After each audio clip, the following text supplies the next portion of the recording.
So hello and welcome to the Merit World Institute Patna.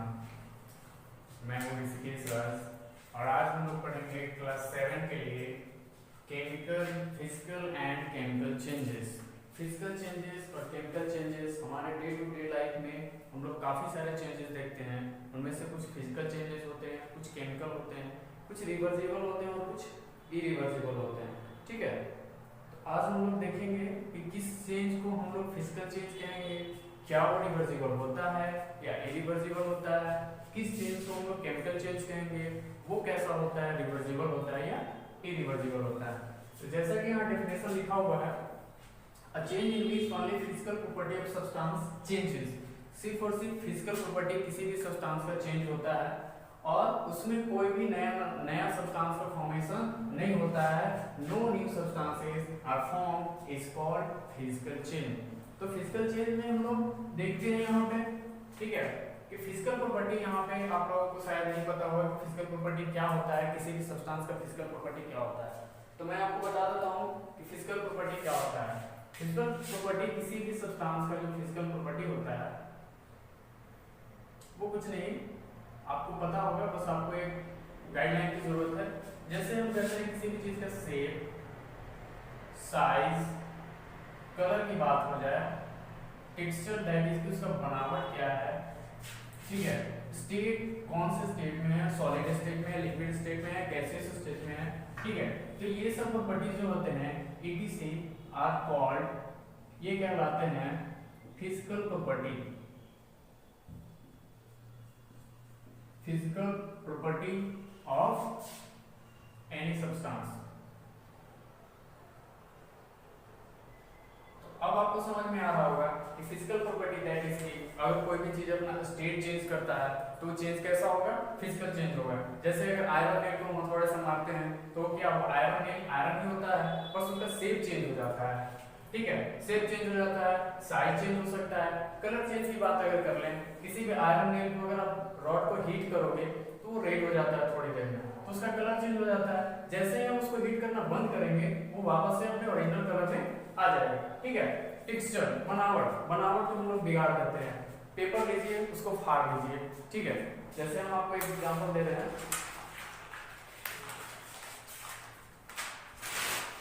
ये paper फाड़ दीजिए, इसको फट गया, ठीक है। तो क्या चेंज किया हमने, इसका बनावट चेंज किया। बट क्या यहाँ पे, जैसा कि ये कह रहा है no new substances are form, तो क्या यहाँ पे कोई नया सब्सटेंस बना, ठीक है, ऐसा कुछ हुआ है नहीं। पेपर था, पेपर ही है, दोनों पेपर ही है, ठीक है। तो स्टेट की बात कर लें तो वाटर से आप आइस बनाते हो फ्रीज करके, फिर उसको अगर वापस आप एनवायरनमेंट में रूम टेम्परेचर में अगर आप रखते हो तो आइस से फिर क्या हो जाता है, वो फिर से वो वाटर हो जाता है, ठीक है। तो ये आपका चेंजेस, इस तरह के चेंजेस अगर किसी भी सब्सटेंस में होते हैं तो वो फिजिकल चेंज कहलाता है, ठीक है, और उसमें कोई नया सब्सटेंस का फॉर्मेशन नहीं होता है। हम लोग एक एक्टिविटी से इसको समझेंगे, ठीक है। पहला एक्टिविटी अगर हम लेते हैं, ठीक है, आप एक पेपर ले लो, सिंपली एक पेपर ले लिया हमने, ठीक है। इस पेपर को जो है हमने दो भागों में बांट दिया, ठीक है। तो क्या यहाँ पे दूसरा कोई सब्सटेंस बना, ये पहले भी पेपर था, अभी भी पेपर है, यहाँ पे सिर्फ क्या चेंज हुआ, इसका शेप चेंज हो गया, इसका साइज चेंज हो गया, ठीक है, बस, और कुछ भी चेंज हुआ यहाँ पे नहीं। तो ये एक एक्टिविटी है जिसमें कि आप अगर पेपर लेकर के उसको फाड़ देते हो, दैट इज की टीयरिंग ऑफ पेपर।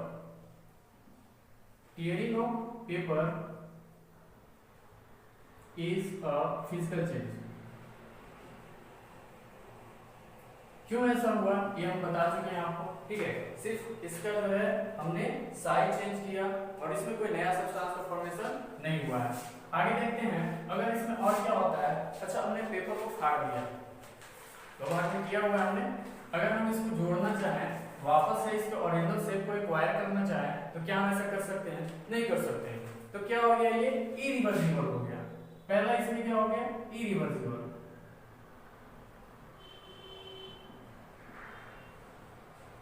ये चेंज कैसा है, इरिवर्सिबल चेंज, ठीक है। आगे चलते हैं, दूसरा एक्टिविटी अगर हम शो करें आपको, जिसमें आप वाटर लीजिए, टेक सम वाटर एंड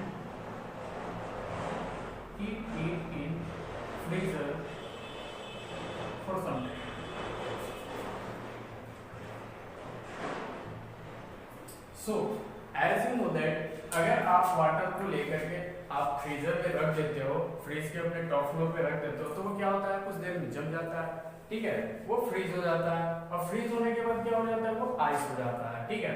आपको सबको पता है कि आइस का जो फॉर्म है, सॉरी वाटर का जो फॉर्म है वो तीन फॉर्म है। सॉलिड स्टेट में वो वाटर है, सॉरी सॉलिड स्टेट में वो आइस हो जाता है, लिक्विड स्टेट में वो वाटर हो जाता है, और गैसियस स्टेट में वो वेपर हो जाता है। तो यहाँ पे क्या हम चेंज कर रहे हैं, इसका वाटर का क्या हमने स्टेट नहीं चेंज कर दिया, क्या हमने उसको लिक्विड से सॉलिड नहीं बना दिया, ठीक है। अगर वापस से इसी फ्रीजर से आप उसको निकाल दो, ठीक है, take out ice from freezer and place it in room temperature. जैसे ही आप इसको रूम टेम्परेचर पे फ्रीजर से निकाल करके रखोगे, ये धीरे धीरे जो है मेल्ट होना शुरू हो जाता है, और ये वापस से वाटर के फॉर्म में आ जाता है, अपने लिक्विड स्टेट में आ गया। यहाँ हमने क्या किया कि कॉज जो है, जो कारण था फ्रीज में जो रीजन था, ठीक है, वो फ्रीज कर रहा था, जैसे ही उससे हमने बाहर निकाला, उसको हमने कारण को हटाया और वो वापस से अपने ओरिजिनल स्टेट में आ गया। तो आप यहाँ पे देख रहे हो ये इरिवर्सिबल था, दैट इज कि इसको हम वापस से उस फॉर्म में लेकर नहीं जा पा रहे थे, लेकिन जैसे ही हमने इसको वापस से उस फॉर्म में लेकर के हम इसको जा सकते हैं, ठीक है। तो melting of ice and freezing of water, freezing of water is क्या हो गया, ये फिजिकल चेंज हो गया, जिसमें कि हमने स्टेट चेंज कर दिया था वाटर का, ठीक है, उसको लिक्विड से सॉलिड बना दिया था, पहली चीज। दूसरा चीज हमने यहाँ पे क्या देखा, ये रिवर्सिबल है, रिवर्सिबल चेंज हो गया, एंड जैसे ही ये रिवर्सिबल हो गया, ये क्या हो गया आपका, टेम्पोररी भी हो गया, और यहाँ पे क्या था आपका, ये परमानेंट था, ठीक है। तो यहाँ एक चीज और देखने लायक है कि किसी भी स्थिति में इनकी जो ओरिजिनल क्वालिटी है, दैट इज कि अगर ये पेपर है तो इसने अपनी जो गुण है उसको लूज नहीं किया है, ये पेपर था, पेपर है, अभी भी ये बर्न करेगा, ठीक है। और यहाँ पे भी आप देखोगे वाटर है, तो वाटर वाटर ही रहता है, चाहे वो आइस के फॉर्म में हो या वेपर के फॉर्म में हो, उसमें हाइड्रोजन के उतने ही मॉलिक्यूल्स रहते हैं जितना कि लिक्विड फॉर्म में हो या गैसियस फॉर्म में हो, कहीं भी हाइड्रोजन के दो ही मॉलिक्यूल्स रहेंगे, कहीं भी वो चेंज नहीं होगा, दैट इज कि H2O के फॉर्म में ही रहेगा, चाहे ये सॉलिड में हो या लिक्विड में हो या फिर गैस में हो, किसी भी परिस्थिति में ये नंबर चेंज नहीं होते हैं। तो फिर ये कैसा चेंज हुआ, ये एक फिजिकल चेंज हुआ, ठीक है। और हमने यहाँ पे देखा कि ये रिवर्सिबल भी है, टेम्पोररी हो गया, ये इरिवर्सिबल था, सो परमानेंट हो गया, ठीक है। आगे हम लोग तीसरा एक्टिविटी अगर लेंगे, ठीक है, इसमें हम एक आयरन रॉड को हीट करेंगे, जैसा कि हम आपको पहले भी बता चुके हैं, ठीक है। आयरन रॉड को जैसे ही आप हीट करना स्टार्ट करोगे, वो हीट होते होते रेड कलर में कन्वर्ट हो जाता है, और रेड कलर में कन्वर्ट होने का मतलब ये हुआ कि आपने उसका कलर चेंज कर दिया, ठीक है, जो कि यहाँ लिखा हुआ है, उसका एक फिजिकल प्रॉपर्टी है जो आपने चेंज कर दिया, ठीक है। एक्टिविटी 3 की अगर बात करें हम, ठीक है, take an iron lane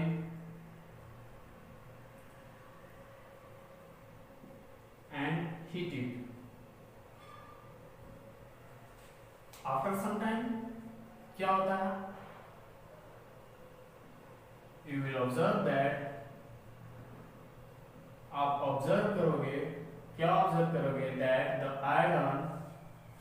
the iron has changed its colour, इसने अपना जो है चेंज कर लिया है कलर को टू रेड, और कैसा हो गया, ये रेड हो गया है। जब तक आप इसको हीट करते रहोगे ना, तब तक ये रेड ही रहेगा। अब जैसे ही आप इसको जो है हीट करना बंद करोगे, ठीक है, ये वापस से अपनी स्थिति में आ जाता है, अपने कलर में आ जाता है, ठीक है। तो हम लोग यहाँ पे क्या देख रहे हैं कि हमने इसका जो है कलर चेंज कर दिया, और कलर चेंज किया, और जैसे ही हीट जो कि कॉज है इसका, उसको हमने हटाया है, कारण को जैसे ही हमने हटाया है, वो वापस से अपने ओरिजिनल फॉर्म में, ओरिजिनल कलर में आ जाता है। तो इस हिसाब से अगर इसको भी देखें एक्टिविटी 3 को, तो ये कैसा हो गया, ये रिवर्सिबल हो गया।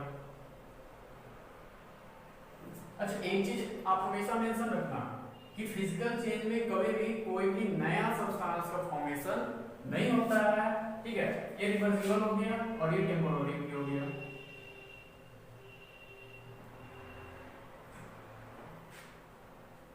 No new substances are form, ठीक है। कोई भी नया सब्सटेंस का फॉर्मेशन यहाँ पे भी नहीं हुआ है। और इस तरह से आपको फिजिकल चेंज जो है समझ में आ गया होगा, ठीक है। अब इसके कुछ कैरेक्टरिस्टिक हैं जो हम देखेंगे कि क्या क्या कैरेक्टरिस्टिक जो है फिजिकल चेंज होता है, उसमें क्या क्या चेंजेस होते हैं, क्या क्या परिवर्तन होता है, हम इस चीज को देखेंगे वन बाय वन।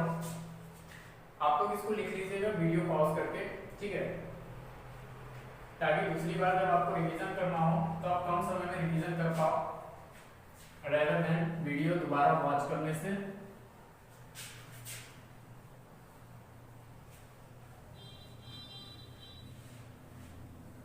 चलिए देखते हैं हम क्या देखेंगे, characteristic of physical change.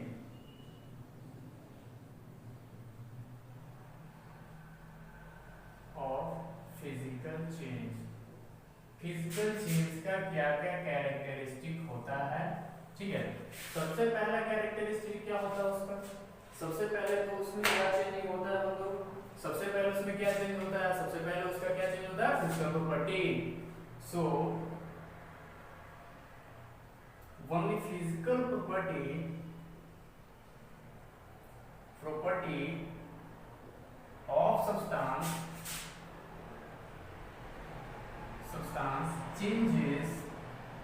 change होता है during, कब चेंज होता है, during फिजिकल चेंज में सिर्फ और सिर्फ फिजिकल प्रॉपर्टी ही चेंज होता है। दूसरा कैरेक्टरिस्टिक है, जैसा कि हमने बताया कि कोई भी नया सब्सटेंस का फॉर्मेशन नहीं होता है, तो कोई भी नया सब्सटेंस यहाँ नहीं बनने वाला है, ठीक है। सो दूसरा कैरेक्टरिस्टिक होगा नो न्यू सब्सटेंसेस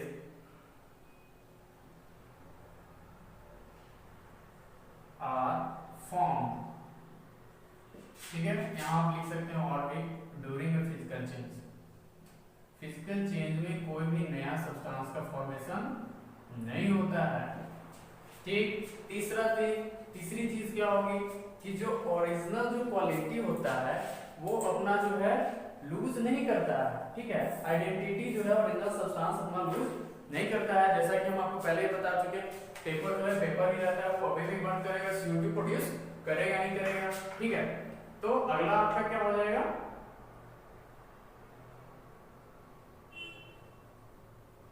अगला आपका हो जाएगा कि, अच्छा पहले इसको नंबरिंग कर देते हैं,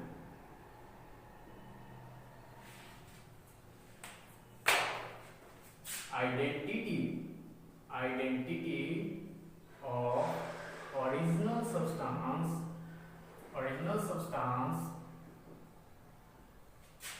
इज नॉट लॉस्ट, वो अपनी आइडेंटिटी नहीं खोता है, वाटर अपनी आइडेंटिटी नहीं खोता है जब वो फ्रीज होकर के आइस बन जाता है, ठीक है। आयरन अपनी आइडेंटिटी नहीं खोता है जब वो गर्म होकर के रेड हो जाता है, ठीक। तीसरा प्रॉपर्टी है आपका, फिजिकल चेंजेस कैसे होते हैं, रिवर्सिबल होते हैं यूजुअली दैट मींस कि ये कभी-कभी रिवर्सिबल होंगे, किसी केस में जो है ये इरिवर्सिबल, जैसे पेपर के केस में हमने देखा कि वो इरिवर्सिबल था, है ना, लेकिन आयरन के केस में देखो हमने क्या वो रिवर्सिबल था, वाटर के केस में भी हमने देखा कि वो रिवर्सिबल है। So physical changes are usually reversible and कैसा होता है, टेम्पोरेरी, किसी स्थिति में ये परमानेंट भी होता है। कुछ और बातें हैं, ठीक है, जो मैं बता देता हूं आपको कि फिजिकल चेंज में ज्यादा हीट का लेना देना नहीं होता है, हीट का लेना देना आप नहीं अभी समझ पाओगे आई थिंक, क्योंकि जब भी आप केमिकल रिएक्शन और केमिकल इक्वेशन के बारे में, केमिकल चेंज के बारे में जानोगे तो वहां आपको समझ में आएगा कि हीट का लेना देना क्या होता है। क्या होता है कि कोई भी केमिकल रिएक्शन में एवरीथिंग जो है बैलेंस होता है, दैट इज कि आपने पढ़ा होगा मैथमेटिक्स में क्वाड्रेटिक इक्वेशन में आपने देखा होगा कि वो जो है बैलेंस होता है, इस तरफ का बैलेंस होता है इस तरफ से, ठीक है। अगर इस तरफ जीरो वैल्यू है तो इधर का भी वैल्यू जीरो ही आता है। उसी तरह इक्वेशन में, केमिकल इक्वेशन में एनर्जी जो है इस तरफ और इस तरफ दोनों तरफ जो है बैलेंस होता है किसी भी केमिकल इक्वेशन में, वो हम आपको केमिकल चेन में बताएंगे, ठीक है। तो अगला हम पॉइंट लिखने वाले हैं, during physical chain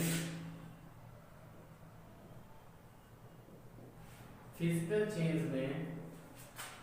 chain very less amount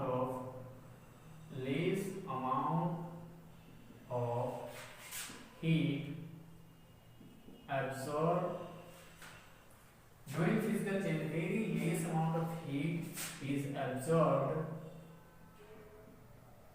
और क्या evolve मतलब निकलना, absorb मतलब लेना, ठीक है। आप अगर केमिकल रिएक्शंस पढ़ने लगोगे, केमिकल इक्वेशंस पढ़ने लगोगे तो आपको पता चलेगा कि वहां दो तरह के रिएक्शन होते हैं, एक्सोथर्मिक रिएक्शन और एंडोथर्मिक रिएक्शन। एक्सोथर्मिक में क्या होता है, हीट बाहर आता है। एंडोथर्मिक में क्या होता है, हमको उसको हीट देना पड़ता है। जब तक आप उसको गर्म नहीं करोगे ना, वो उस सब्सटेंस से रिएक्ट ही नहीं करेगा, ठीक है।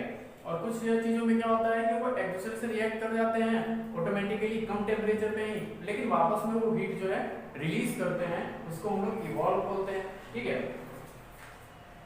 तो ये था आपका फिजिकल चेंज। आई थिंक कि आपको ये समझ में आ गया होगा, ठीक है। अच्छा, इसके कुछ एग्जांपल्स जो हैं आपको बहुत जरूरी है, एग्जांपल्स भी आप लिख लेना, ठीक है।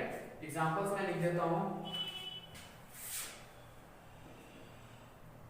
जैसे अगर कहा जाए, सबसे पहले तो आप दो कुछ चीजों का एक्टिविटी में आपने पढ़ लिया, लेकिन यहाँ पे हम लोग देखेंगे उसके अलावे क्या होता है। जैसे मेल्टिंग ऑफ वैक्स, यहाँ ध्यान दीजिएगा, मेल्टिंग ऑफ वैक्स है ना कि burning of wax. Burning of wax chemical change हो जाता है क्योंकि उसमें नया सब्सटेंस का फॉर्मेशन हो जाता है, जबकि यहाँ मेल्ट हो रहा है, वैक्स सिर्फ मेल्ट हो रहा है, उसका सिर्फ स्टेट चेंज हो रहा है, तो इसलिए ये फिजिकल चेंज हो गया। या आइस को आप मेल्ट कर दो या बटर को आप मेल्ट कर दो, ठीक है। तो मेल्टिंग क्या हो गई, फिजिकल चेंज हो गया। बॉइलिंग भी फिजिकल चेंज होता है, ठीक है। टीयरिंग ऑफ पेपर, जैसा कि हमने एक्टिविटी में देखा। Number 3, hammering of iron nail,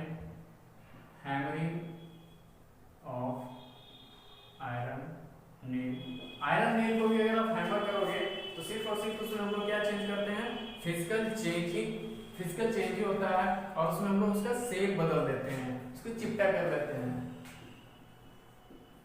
ठीक है। स्ट्रेचिंग ऑफ रबर बैंड,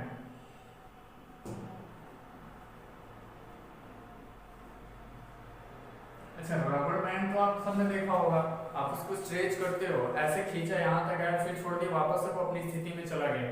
क्या वो अपनी क्वालिटी लूज कर देता है? क्या उसमें कुछ ऐसा कुछ परिवर्तन होता है जिससे कोई नया सब्सटेंस का फॉर्मेशन हो? नहीं।